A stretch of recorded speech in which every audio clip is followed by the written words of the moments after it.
Hey everyone, today is update day. I just got back from Sydney. It was yesterday. I was feeling a little bit sick, so yeah, I kind of had like a day off. Kind of had to. So that's why there wasn't really much going on my channel. There was a video I did put out, and yeah, I can't. That was yesterday, but I know I felt. Wait, was I sick yesterday? Yeah, I was. Was I? Was it yesterday? No, day before, right? Yeah. Wait. I'm confused now. It was the day before because today is 17th and I actually got back on the the 15th. So yeah, I did put a video out yesterday and that's because I felt a lot better. God, my nose would not stop running while I was flying. So bad. You know how you like when you get a nosebleed, you're told to like tilt your head forward so you can actually a lot of people get this wrong. They tell you to tilt your head. Some people tell you to tilt your head backward, so you can actually stop the bleeding. But it doesn't actually stop the bleeding. It just sends the blood down your throat, and you're actually meant to tilt your head forward and then hold like tissue or something there, so it doesn't like go down your throat. But being the genius I am, because of my like nose situation, I actually held my head like back the whole time because otherwise I would have needed an incredibly large mass of tissues constantly. But because I was able to do this and like lean back, it kind of like stayed within me. Sounds so gross. Sorry, I know, but it was the only way. It's the only way when you're traveling. That's a tip for you if you ever get like hay fever or something. That's what I think I had. Although now Emmy is a little bit sick, so perhaps I was sick and I gave her something, or we both got sick at the same time, and I just didn't get it as bad as her. And yeah, so that's what's happened. I have a very interesting story as well to tell about like our Airbnb and the situation regarding that when we were down there and why we only stayed there for one night and didn't even want to stay for one night even though we were kind of forced to, not exactly forced, not physically forced, but we just didn't really have any other options to leave that night. And then we ended up going to a really nice hotel. I say really nice, I don't mean like 5 star, but it was actually really, really good. Actually, I don't know. Bebe, do you know what star hotel that was? It was at least 4, right? Because it was really good. There wasn't any room service or like, that thing where they come up and clean your room. They didn't have that, but you could get anything you wanted at any time, 24/7 from the counter. So I just like constantly got a bunch of towels and stuff. So, yeah. Emmy is just checking right now what star rating that hotel actually has. We didn't even think about what the hotel rating was when we were booking. Anyway, the story is for tomorrow's video. Oh, it's 4 star. Just confirmed, 4 star. Damn, we did really well. That's really good. I'm gonna give them 5 star review. Today's video is actually just gonna be an update. So I've told you about my situation and feeling a lot better now, so I can do and pump out these videos daily, hopefully. What else? So I've got the Airbnb story coming up. I've also got a video that I'll be doing soon in regards to well, I'm looking around for my backpack, but the backpack that I took with me, you guys would have seen a video of me packing that, and that was a very basic video, so I apologize for that. It was kind of the only thing I had at the moment to do, and I was kind of rushed in that moment, so I just did that upload, but something, right? And I'm going to do a video about how that went with it. Like, spoiler alert, it went really well, but I'll just get into specifics later on what it's like to travel with that box duffel. Sorry, it's not a box duffel. It's a duffel, backpack duffel, right? Duffel backpack, is that the name? Project Rock duffel backpack, that's it. So that's coming up. And then in a couple of days, we actually have coming up our 3-week review of the channel, like how it's improving and stuff. I've seen a lot. I've seen a big increase to watch time hours recently, and it seems to be like kind of up and down, consistently up and down, if that makes sense. And I can see kind of exactly what I'm earning in terms of watch time in the watch time panel or sorry, no, the earn panel, because in the earn panel, like I can see, and I'll show you a picture of it later. You can see like, you know, where how far along you are to earning the YouTube monetization tier 2. So I'm currently at 684 subscribers. Hello to all of you. And I've got like 3,650 hours. So only 350 hours to go for that milestone, and then that'll be 4,000 hours, and then we've got 679, 300 and wait, is that 200 and no, that can't be right. What's the math here? Hold on. So we got 316 subscribers to go to hit that tier 2. Anyway, we'll talk more about that in a couple days. We got like 2 days left for that. But today I wanted to talk actually about something that's been on my mind recently, which is a question I kind of wanted to ask you is are you using AI to code or help you code? I don't know how much I actually talked about this in the past. I think I did talk about it a little bit because I'm using ChatGPT to help me code. And when I say help, I actually mean learn.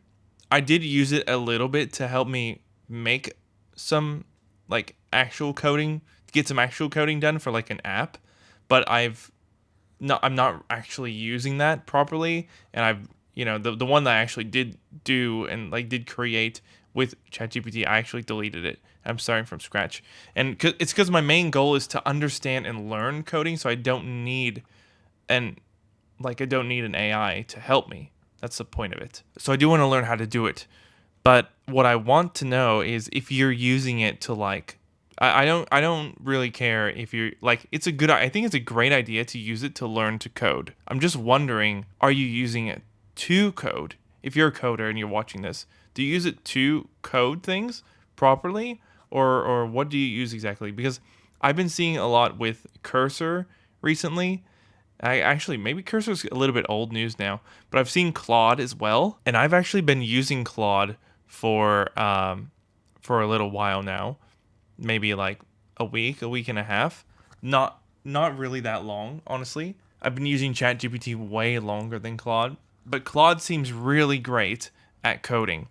And I noticed that with Claude in particular, I mean ChatGPT can technically do it as well, but Claude is really good at coding in general. So you can tell it exactly what to do and it'll make your apps for you. I feel that that is a quick solution, and if you I don't know, here's like I don't know if it's going to take over coding or not, because it can like what it can do is check your code. It can check code for bugs.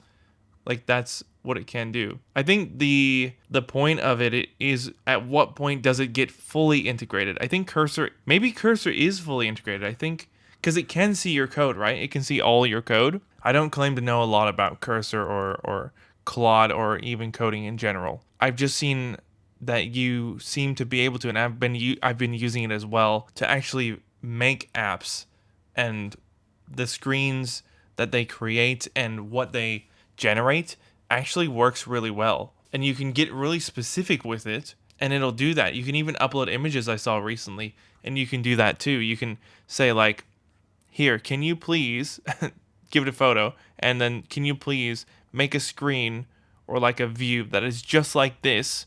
It has the full functionality of what you can see in this one photo, and it does it. Wow. What the hell?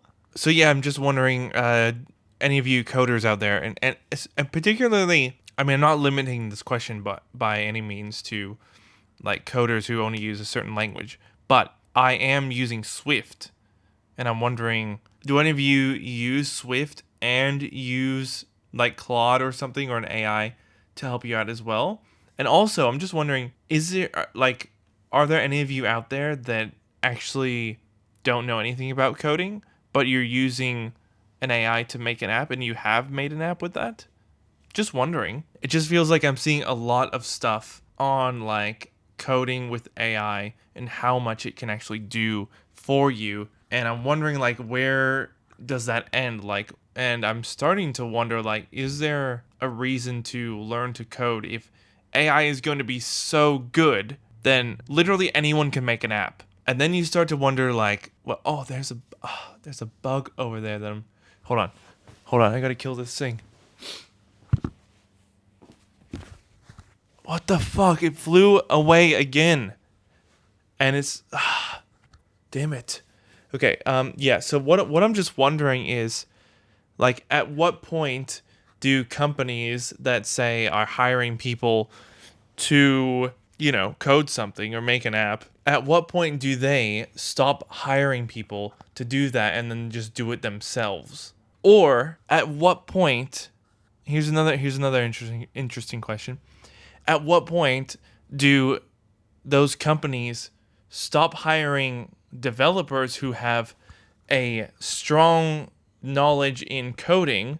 At what point do they stop hiring them because they cost more to pay because they know more in a world where you don't need to know more? At what point do they stop hiring them, and do they start hiring people who know how to use AI, which could really be anyone? At what point do they do that? And then they pay people who can talk to AI, type to AI, and make an app with that less than someone who actually knows how to code and knows how to make it from scratch. At what point do they swap that over? In my head, I think it seems like they might swap that over, when AI becomes like properly integrated with the language of choice, because I think right now it's not exactly properly integrated, but we're starting to see that happen. And I don't know, I don't feel like it's as much of an add-on as is it.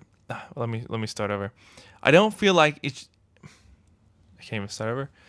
I don't feel like it's as much an add-on as it is like a full rework of the system, where the full integration of AI doesn't require the knowledge to do it. And you can debug with the AI, you can create with the AI. All you have to do is talk normal English or normal language to it, any language, because it understands literally any language, and then you're done. You make the app. You tell it exactly what to do.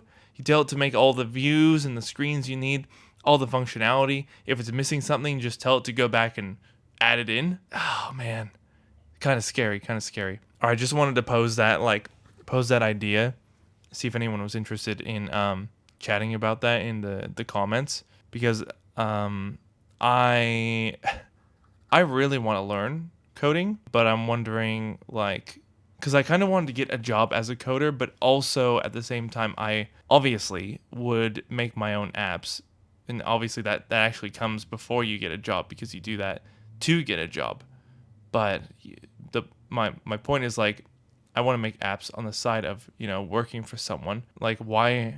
Sometimes I think, like, why why am I learning this? I sometimes see like the AI and I'm like, do I just do this or what?